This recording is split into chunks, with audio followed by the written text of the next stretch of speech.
बहुत ज़्यादा प्यार दिया था मेरे ऑडिबल वीडियोस को, जिसमें मैंने बताया था कि आप रियल कैश ऑडिबल एप्लीकेशन बना के किस तरह से अर्निंग कर सकते हैं।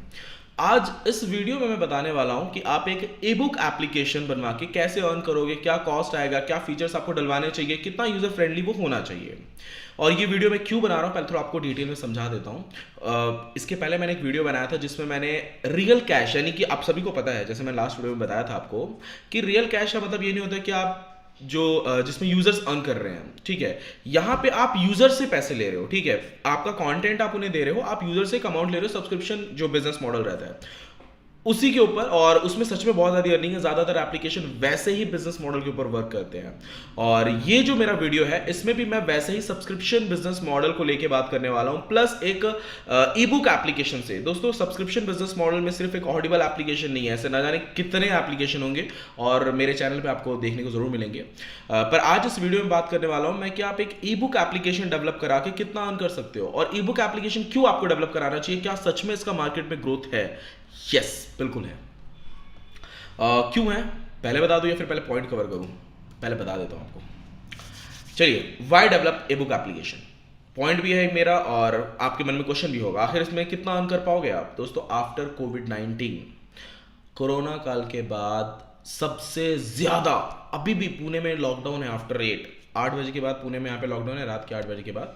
और स्टूडेंट्स हैं, मतलब जो पेरेंट्स हैं वो स्टूडेंट्स को स्कूल भेजना अभी पुणे में तो बिल्कुल भी सेफ नहीं समझ रहे हैं। और मैं ये भी समझ सकता हूँ कि और भी बहुत ऐसी जगह हैं जहाँ पे स्टूडेंट्स को स्कूल जाने में मतलब प्रॉब्लम हो रही है, सेफ सिक्योर फील नहीं हो रहा कि कोविड-19 हो। अगर आपको पता है बच्चों में ज़्यादा इम्यूनिटी पावर नहीं होता है तो वहाँ खतरा ज़्यादा है।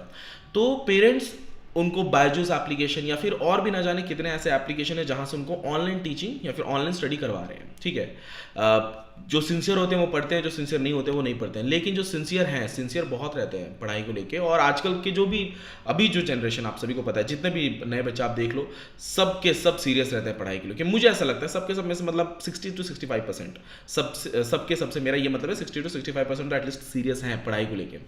पर उनके पास प्लेटफॉर्म नहीं है, उनके पास वो बुक्स अवेलेबल नहीं है जो हमारे टाइम पे थी। और वो फाइंड करते हैं गूगल पे ऐसा नहीं है कि गूगल पे कुछ नहीं मिलेगा, गूगल पे सब कुछ मिलता है। लेकिन अगर वो डाटा कलेक्ट करके वैसा कंप्लीट बुक बना के, नोट्स बना के अगर आप अपने एप्लीकेशन में प्रोवाइड करो तो कौन स्टूडेंट नहीं लेना चाहेगा, आप मुझे बताइए, ठीक है। चलिए, बुक्स की बात हटाते हैं। अभी के जो रनिंग बुक्स चल रहे हैं मार्केट में, अगर उन बुक्स का नोट्स बना के आप प्रोवाइड करो स्टूडेंट को, तो कौन सा स्टूडेंट है वो नहीं लेना चाहेगा। उस नोट के आप 20 रुपीज भी चार्ज करो पर स्टूडेंट, या फिर 20 रुपीज सब्सक्रिप्शन मॉडल रख दो, आप हर वीक उनको कुछ ना कुछ नोट्स प्रोवाइड करो, तो कौन आपके एप्लीकेशन को यूज नहीं करेगा। ई बुक एप्लीकेशन से मेरा मतलब ये है, आप उनको नोट्स प्रोवाइड करो पीडीएफ फॉर्मेट में, बुक्स प्रोवाइड करो, रनिंग जो बुक्स है उनके नोट्स प्रोवाइड करो। ये सभी चीज ई बुक एप्लीकेशन में आती है, ठीक है। या फिर सिर्फ स्टूडेंट्स के लिए नहीं होता है, बिजनेसमैन के लिए भी होता है। मैं खुद बुक रीड करना पसंद करता हूं जो बिजनेस से रिलेटेड रहते हैं। उसके लिए मुझे गूगल पे जो भी बुक मिल जाए, मुझे अगर बाय करना पड़े तो भी मैं बाय करता हूं, मुझे कोई दिक्कत नहीं है।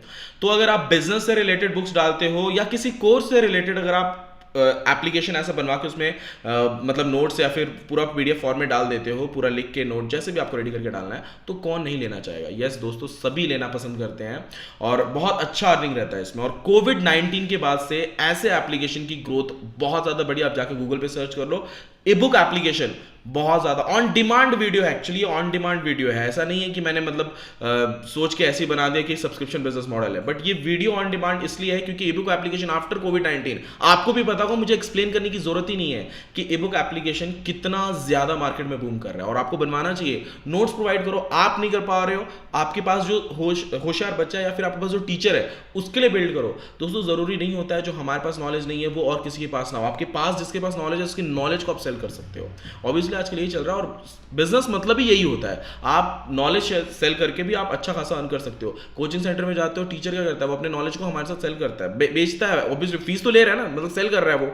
तो ये सारी चीजें होती हैं, बट यही सारी चीजें अब ऑनलाइन हो चुकी हैं और इसके ऊपर आपको ध्यान रखना चाहिए। अब इसके कुछ यूआई इंटरफेस के बारे में बात करता हूं, क्योंकि दोस्तों क्या होता है, ई बुक एप्लीकेशन में एक बेसिक एप्लीकेशन बनवाओगे ना, पीडीएफ से डाउनलोड, वहां पे नोट्स वगैरह स्टूडेंट से आप डाउनलोड करवा रहे हो, वहां पे अपने ऐड भी डाल दिया तो अच्छा खासा अर्न कर पाओगे। बट आज इस वीडियो में मैं ऐड के थ्रू नहीं बताऊंगा, सब्सक्रिप्शन मॉडल के थ्रू आप कितना अर्न कर पाओगे वो बताऊंगा। पर उसके पहले मैं आपको ये बता दूं कि क्या क्या यूजर इंटरफेस में होना चाहिए और क्या क्या फीचर्स आपको अपने एप्लीकेशन में डलवाने चाहिए। सबसे पहले तो लिस्ट ऑफ अवेलेबल बुक्स या फिर लिस्ट ऑफ नोट्स जो आपके पास हैं वो फीचर होना चाहिए। अगर यूज़र आपके एप्लीकेशन को ओपन करता है तो जो उसको चाहिए फ्रंट पेज पे, फ्रंट स्क्रीन, होम स्क्रीन पे उसको दिखना चाहिए।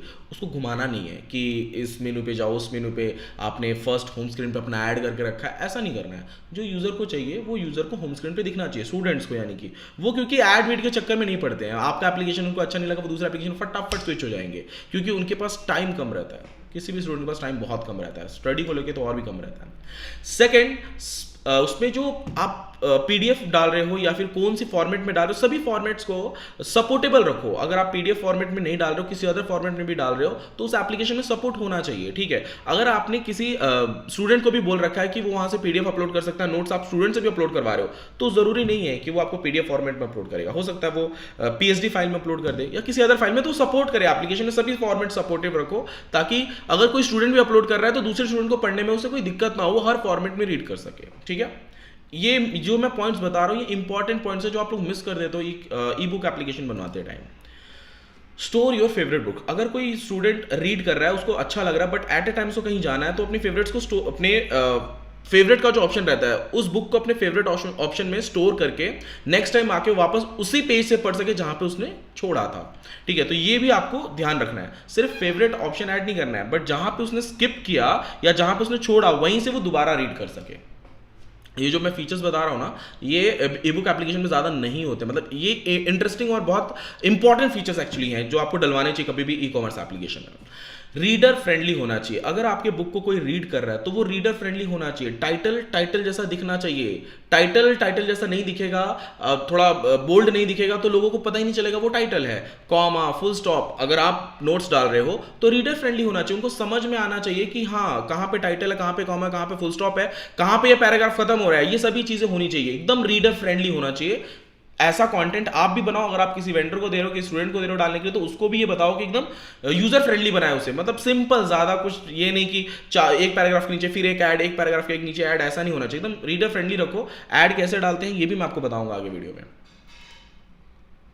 रीडिंग टूल्स, हाँ आप उसमें रीडिंग टूल्स डाल सकते हो कुछ, और कुछ एनिमेशन डाल सकते हो आप, कि अगर वो स्लाइड कर रहा है नेक्स्ट पेज की तरफ, तो वो जैसे बुक्स में होता है ना, गूगल बुक्स में, वो ऐसा लगता है कि हम पेज को पलट रहे हैं। तो कुछ रीडिंग टूल्स को या फिर डाउनलोड करने का ऑप्शन या फिर वहाँ पे सेव करने का ऑप्शन, ये छोटे मोटे रीडिंग टूल्स है, आप वहाँ पे डाल सकते हो अपने एप्लीकेशन के अंदर।